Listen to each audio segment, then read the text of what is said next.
तो फाइनली ढूंढ लिया आपने।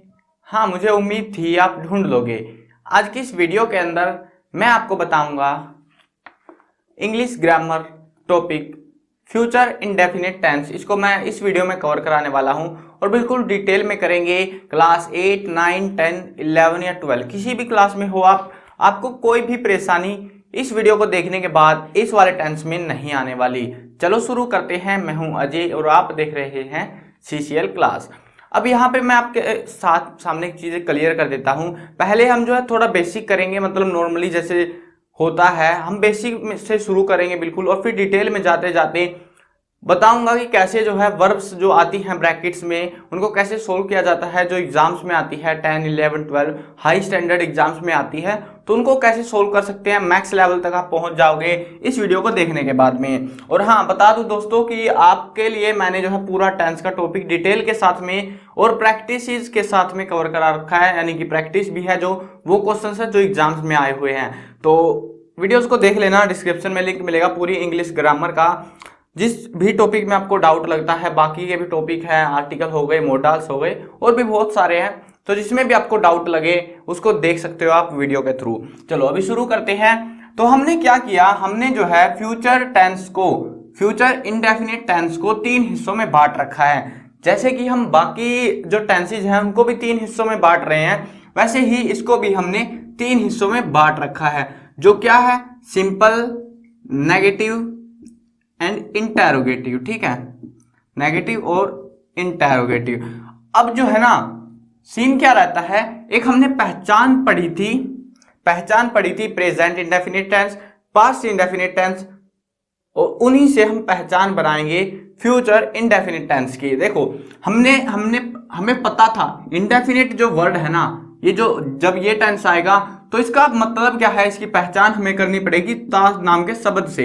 हिंदी का जो शब्द है ता, जैसे वह पढ़ता है, ठीक है ना, जो है लग रहा है बाद में, वो हमें बताएगा कि कौन सा काल चल रहा है, कौन सा टेंस चल रहा है, फ्यूचर, पास्ट, परफेक्ट। ठीक है ना, इसमें होगा, ठीक है ना, इसमें क्या होगा, ठीक है, जैसे वह पढ़ता होगा, ता होगा। ठीक है, देखो उदाहरण के तौर पे समझाता हूं एक बार।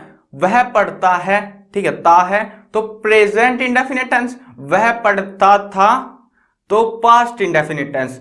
वह पढ़ता होगा मतलब भविष्य की बात कर रहे हैं, शायद पढ़ रहा होगा, तो उस चीज को हम बोलेंगे फ्यूचर इंडेफिनिट टेंस। अब ऐसा नहीं होता कि ता और होगा अगर मिलेगा तो ही आप बताओगे कि हाँ ये वाला टेंस है।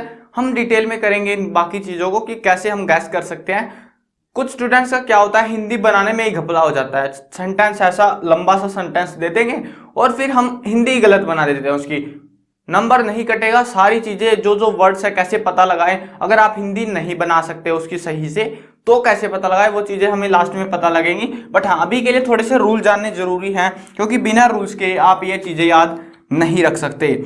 हमें एक चीज का पता है, क्या पता है, हर एक टेंस में बता रहा हूं आपको, सब्जेक्ट हमेशा फिक्स रहेगा, ऑब्जेक्ट हमेशा फिक्स रहेगा, ठीक है, और लास्ट में फुल स्टॉप आएगा। वैसे ही इसमें भी है, ठीक है, सब्जेक्ट हमेशा फिक्स, ऑब्जेक्ट हमेशा फिक्स, ठीक है, वैसे ही इसमें भी ऑब्जेक्ट हमेशा फिक्स रहता है।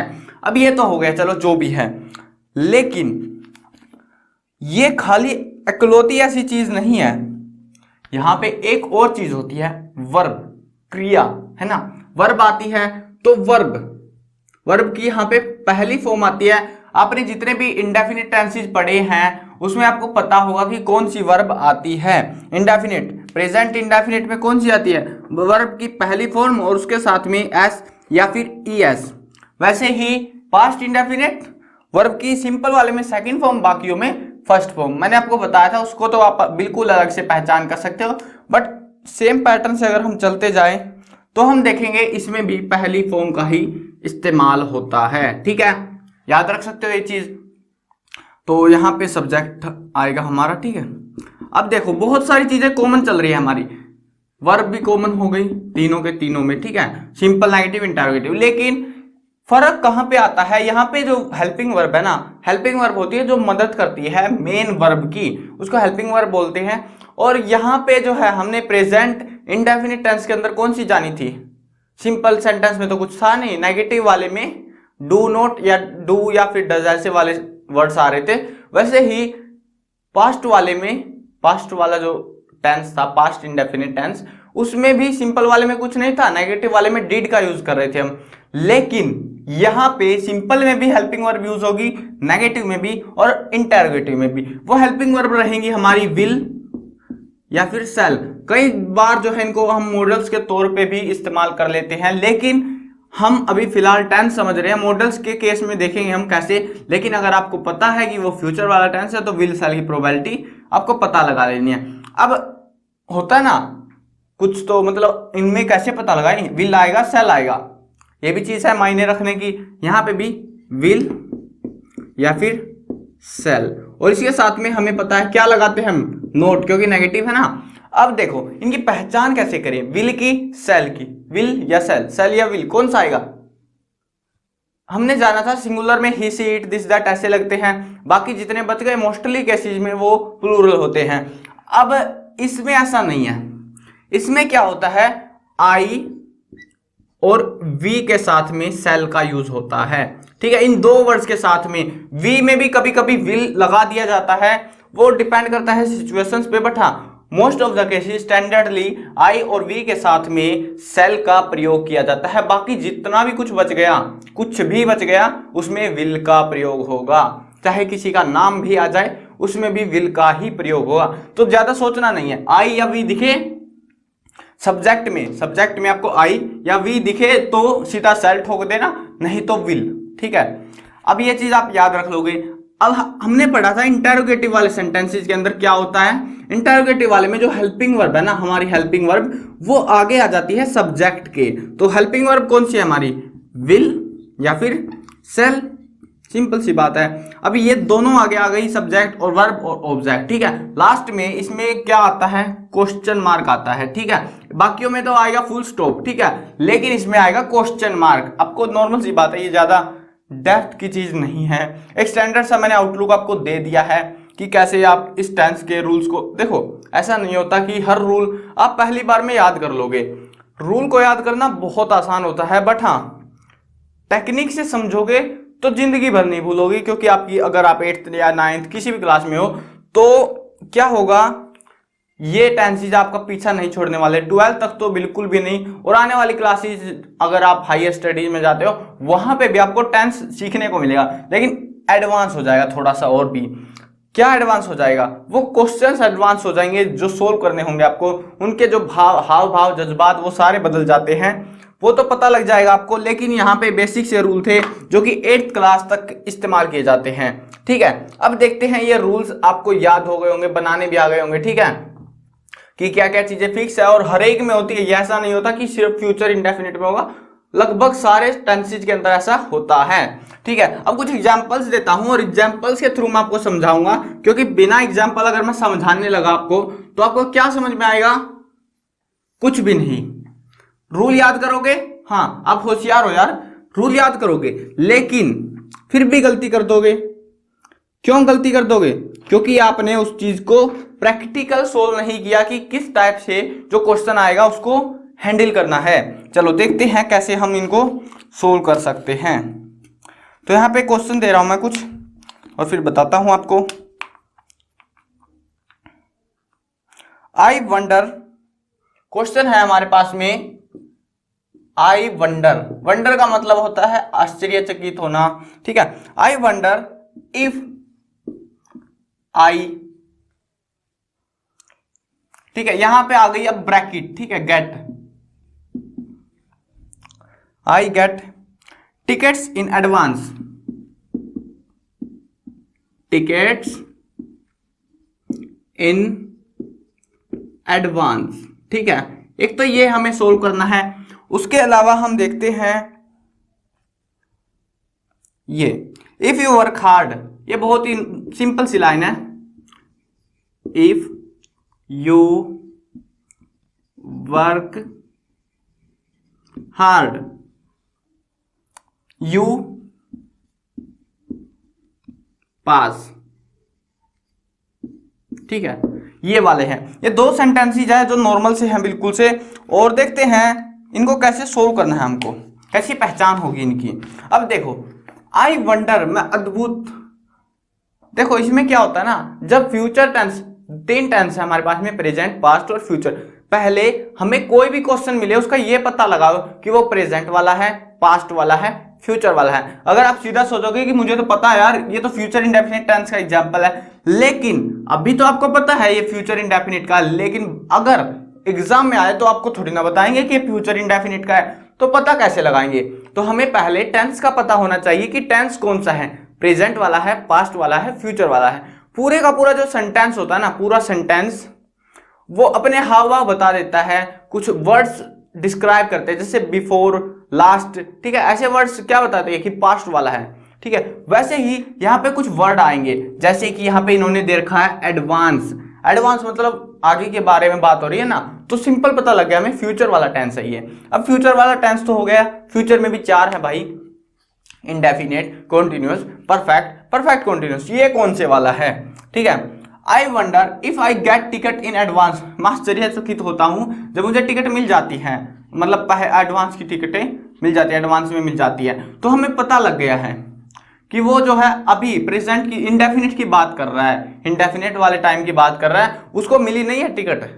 टिकट मिल जाती है, टिकट मिली तो नहीं है ना, अगर मिल जाती ना उसको, उसके हाथों में होती, उसके पास होती, तो वो जो है परफेक्ट में जाता, कॉन्टिन्यूस में अगर मिल रही होती, ठीक है ना, होगी मतलब कहीं पे भी मिल रही होगी उसको, तो होता। लेकिन अभी जो है ये सिर्फ आश्चर्यचकित हो रहा है, इफ, यदि उसको टिकट मिल जाती, ठीक है ना, तो क्या होगा, सिंपल पता लग गया, फ्यूचर इंडेफिनिट टेंस है, ठीक है। अब आई के साथ में क्या आता है, आई के साथ में आएगा सेल, है ना, I shall get tickets in advance, ठीक है। कितनों को समझ में आया? बहुत ही आसान था ना, हाँ उम्मीद है समझ में आया होगा। अब इसी को देखते हैं, इसमें तो भाई एडवांस ऐसे वर्ड भी नहीं यूज कर रखे।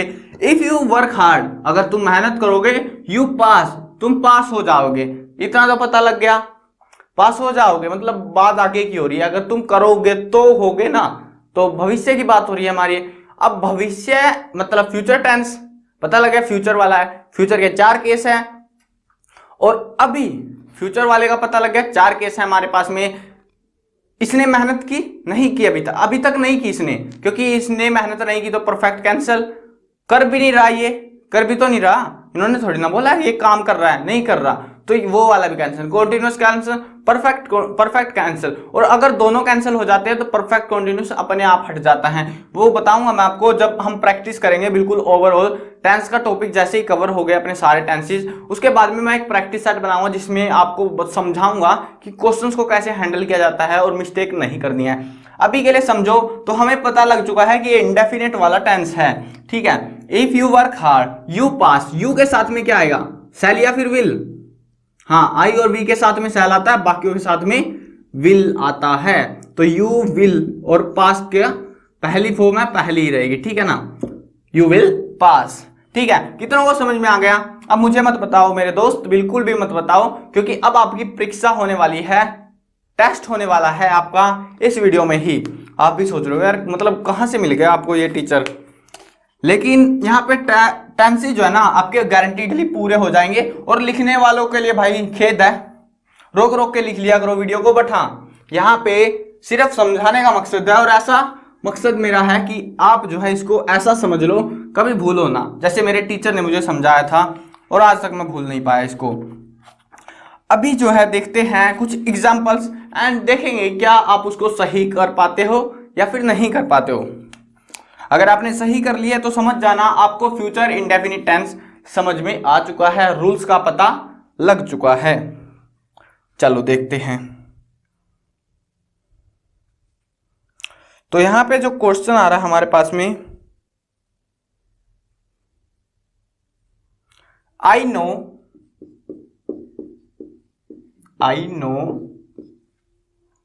द रिजल्ट्स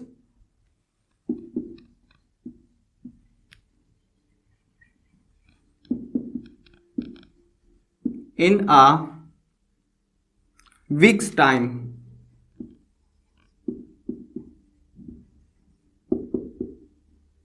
ठीक है। एक तो ये वाला सोल्व करना है आपको, और इसके बाद में एक और क्वेश्चन लिख लेते हैं।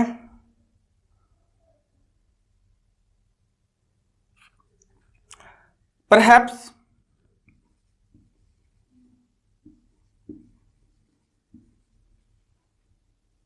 he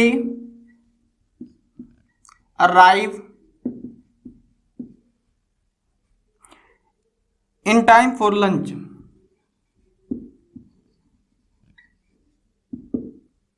time for lunch. ठीक है, ये दो क्वेश्चंस आपको सोल्व करने हैं और देखते हैं कैसे सोल्व कर सकते हो आप। अभी आपके पास में थोड़ा सा टाइम है, ज्यादा टाइम नहीं मिलता है इन क्वेश्चंस को सोल्व करने में, और अगर आप ज्यादा टाइम बर्बाद करते हो इट मीन्स आपको टेंसेस सही से नहीं समझ में आ रहे हैं। चलो देखते हैं इन क्वेश्चंस को और पता लग जाएगा कि क्या आपको समझ में आए हैं। अभी आपने कर लिया होगा आई होप। अगर आपने दोनों सही किए अभी अपना आंसर मैच कर लेना। अगर आपने सही किया मुझे मत बताना, क्योंकि कमेंट यार बहुत सारी आ जाएंगी, फिर मैं कंफ्यूज रहूंगा मैंने क्वेश्चन क्या पूछा था, आपने आंसर क्या दिया, मुझे नहीं पता लगेगा, बार बार वीडियो नहीं देखी जाएगी, ऐसे तो प्रॉब्लम हो जाएगी। आप खुद अपने आप को बता देना कि हाँ मैंने सही किया मैंने गलत किया। ठीक है, चलो देखते हैं अभी आपने कितना सीखा इस टेंस से। I know the result in our weeks time. जो रिजल्ट है वो वीक्स टाइम, हफ्ते के समय में आ ही जाएगा। ठीक है, मतलब भविष्य की बात हो रही है, आ सकता होगा। ठीक है, मतलब आ जाएगा या फ्यूचर की बात है ये। अब आई के साथ में क्या आता है, विल आएगा। ठीक है ना, मैंने बाकी जो टेंसेस ज्यादा टाइम नहीं लगा रहा मैं इसमें। अब जो है बाकी कॉन्टिन्यूअस और परफेक्ट है वो तो नॉर्मल सी दिख रही है, क्योंकि आए भी नहीं है और आ भी नहीं रहा है वो। ठीक है ना, मतलब अभी थोड़ी ना आ रहा है, ठीक है ना, कहीं और। लेकिन यहाँ पे हमें पता है आ सकता है वो फ्यूचर में, तो वो विल नो। ठीक है, नो का नो ही रहेगा, कुछ नहीं बदलेगा, क्योंकि फर्स्ट फॉर्म इस्तेमाल होती है। अब यहाँ पे देखते हैं, नहीं आई के साथ में शैल आएगा, ये गड़बड़ी कर दी मैंने, सॉरी, कोई बात नहीं यार, हो जाता है कभी कभार। आई शैल नो, ठीक है, आई के साथ में शैल आएगा, आई शैल नो। अब यहाँ पे देखते हैं, perhaps he arrive in time for lunch. वो लंच के टाइम तक तो पहुंच ही सकता है। ठीक है ना, मतलब भविष्य की बात हो रही, पहुंच जाएगा वो टाइम पे जब लंच का टाइम होगा। तो ही के साथ में क्या आएगा, will, he will arrive in time for lunch. यहाँ पे शैल आएगा, इस वाले में विल आएगा यहाँ पे। ठीक है, अगर आपने दोनों क्वेश्चंस, ये वाला क्वेश्चन, ये वाला क्वेश्चन अगर सही किया है तो वेल डन, आपने अच्छा काम किया और आपको ये टेंस अच्छे से क्लियर हो चुका है। और इसी टाइप के क्वेश्चंस आपके एग्जाम्स में भी आते हैं। बाय द वे बाकी के टेंसेस मैंने सारे करा रखे हैं, उनकी वीडियो आप डिस्क्रिप्शन के प्लेलिस्ट में जाके देख सकते हो। ग्रामर के बाकी टॉपिक्स भी हैं, उनको भी समझ सकते हो, जो भी आपको हार्ड लगे। वैसे पढ़ाने का तरीका कैसा लगा वो मुझे कमेंट में बताना। क्या आपको ये टेंस का ये वाला tense topic perfect future indefinite tense, ये वाला टेंस समझ में आया? सो कमेंट में बताना कि हाँ सर हमें समझ में आ गया, अब हमारा कोई डाउट इसमें से नहीं बचा है। तो आई होप समझ में आ ही गया होगा आपको। चलो वीडियो खत्म करते हैं। मैं कवर करने वाला हूं क्लास 8, 9, 10, 11 और 12 क्लास की सभी सब्जेक्ट्स की videos, Hindi medium English medium दोनों में होने वाली है। तो यार इंतजार किस बात का, इस तरह में सब्सक्राइब का बटन है, सब्सक्राइब कर लो, साथ में घंटी आएगी उसको दबा देना, ताकि कोई भी अपडेट आपसे छूटने ना पाए।